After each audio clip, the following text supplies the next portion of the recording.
Good day, and welcome to Max Nate Horsemanship. Today we're going to take a little stroll in the pasture. This video will be a little bit different because of that. And hopefully the wind isn't too bad in the audio, because it's kind of windy out, and that's no surprise around here though. But today I want to talk about something I have talked a little bit about before in the past, is thoroughbreds. Well, in the past I talked about thoroughbreds and Arabs and a few other breeds that a lot of people think they're kind of crazy horses, and well, I swear up and down, there are certain behavior, personality traits that may actually be attributed to certain breeds. In my experience, yes, that is true, but very limited. And well, the thoroughbreds, they tend to get a really bad rap, entirely unfair. Well, where we're heading right now is way out there to that herd out there, because somewhere out there is the three amigos. That's what I call them. There are three off-the-track thoroughbreds: registered purebred thoroughbreds, ex-racehorses, and well, I'm going to talk about, are they really as crazy as people say they are? I don't think they are. My very first horse, my beginner horse that I learned to ride on, was half thoroughbred. Well, actually it was half thoroughbred, half Arabian. You know them crazy horses? Yeah, both the crazy breeds. That was my beginner horse. So, well, of course back then I didn't know about the stereotypes of those breeds either, so it didn't really matter much to me. Didn't think nothing of it. You know, she was a good girl. She was a beginner horse. Somebody trained her at home, and well, maybe they could have done a better job, but all I am concerned with is the training. That's it. I don't care what breed it is. And out there in that herd, well, there's quite a few different breeds of horses out there. But I think I've already spotted the three amigos, so we're going to head that direction, and I'll get back to you in a minute. Well, even just recently I had somebody trying to tell me that certain breeds of horses were crazy and all that stuff, and it was somebody that claimed they knew lots about horses and had won all kinds of awards and shows and such. Well, I don't give those things much credit, but I want to talk a little bit about thoroughbreds. And some of the problems with thoroughbreds is most people, the thoroughbreds that they are aware of are racehorses. And racehorses are a product of their environment. Their behavior is largely due to how they're housed, how they're fed, how they're trained or not trained. And I did another video years ago about how horse racing works. I'm not going to elaborate on that because it just starts arguments. But a lot of people think that the closer to feral a horse is, the faster it'll run. So they tend to want their racehorses to have minimal training. So basically they are trained to the point where, well, they'll accept a rider and run in a circle.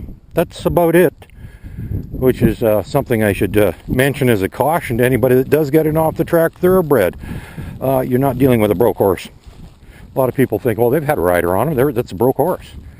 No, what you're dealing with is not a broke horse, and you should use caution. Now, I said we were going to come see the three amigos. Well, this is the three amigos right here. These are all three of these horses are off-the-track thoroughbreds. And I'm going to talk a little bit about them. And, you know, like I said, they're a product of their environment. The ones that we are familiar with, most people are familiar with racehorses. Racehorses typically are minimally trained.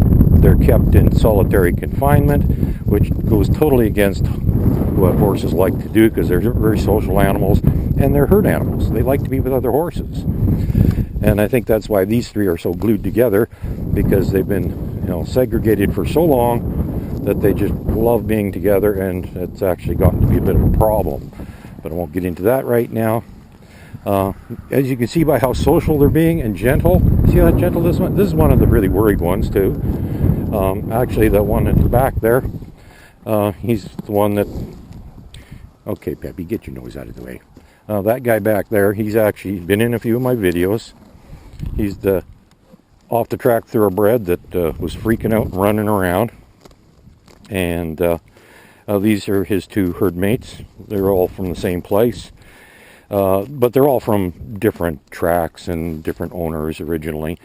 So they don't really have anything in common other than the fact they're all off-the-track thoroughbreds. But like I said, they're kept in basically solitary confinement. They don't learn social skills. Their training is minimal, and they're fed very hot food that they really shouldn't even be getting.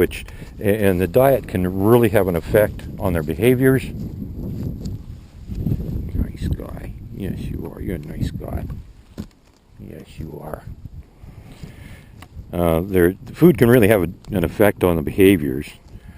And that's what we see. We see racehorses that have had all of these things in their life that creates these crazy thoroughbreds that we're mostly aware of. And everybody thinks, well, thoroughbreds are a bunch of freaks, they're nuts and everything. Well, do these horses look nuts? 3 of them, these are tattooed, registered, purebred racehorses. You know, this is not something that just happened to be a thoroughbred that somebody's had at home. No, these are ex-racehorses. This is what an ex-racehorse looks like. Once it gets out of that environment, is no longer half-trained and being kept in solitary confinement and being fed a horribly hot diet.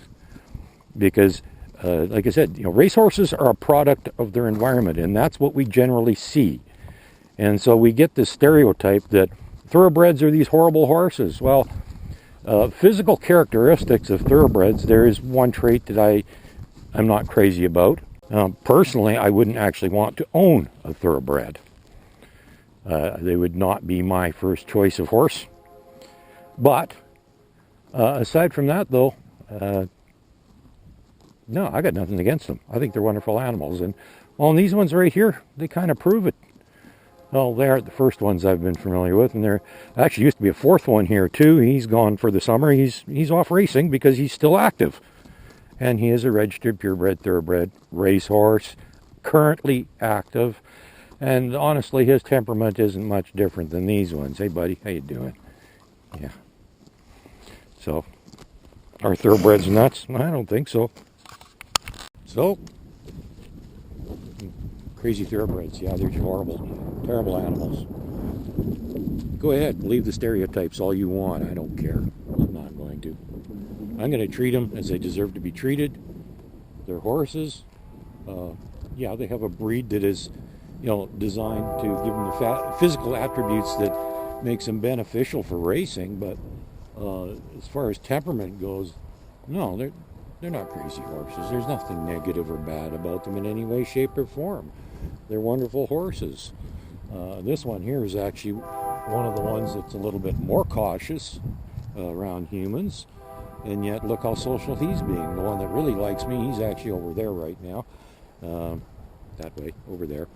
And just, excuse me, sir.